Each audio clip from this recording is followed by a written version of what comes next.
You cut it out. I'm trying to think. Well, I'm trying to think what I was going to say, and I've lost it. Okay, I should have kept it running.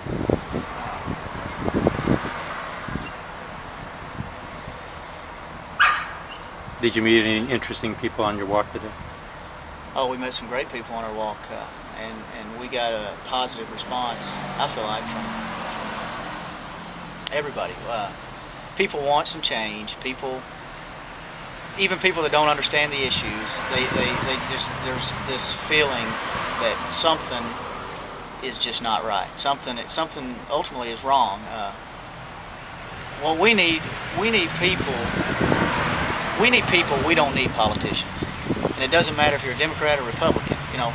We don't need a politician. We need somebody who understands the people, and we just need a leader of people to be out there going to bat for us. We don't need a politician. In my opinion, most politicians, their agenda is primarily dictated based on what's good for them.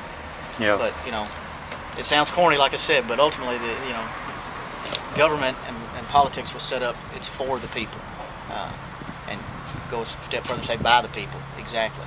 And when people understand around here that they hold the power to decide who is in power, who runs the local government, the state government. When people wake up to that fact, then hopefully some changes will start happening. Yep. That's my opinion. Todd, how long have you known Mike? I've known him since he was probably in elementary school. Probably about 10 or 11 or 12 he came out, and then and when he was in middle school, junior high, he started playing football. And then of course into varsity, and I actually coached him. I'm trying to think if I coached him in middle school football. I can't really remember. I did coach him all his varsity career. Well, like I told you, he was my first 1,000-yard rusher at Berea Community. So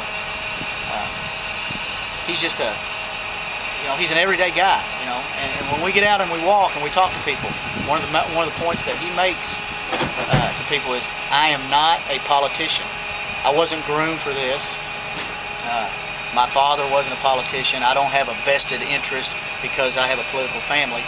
I'm just like you, and I'm just tired of the way things have been for 30 years, no change, and somebody has to step up to the plate and make a difference. And I commend him for it. He's a small business owner. He gets up and goes to work every day.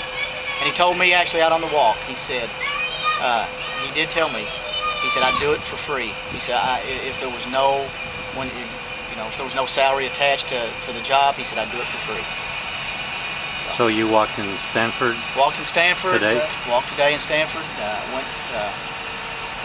Went to about, I'd say 50, 60 households.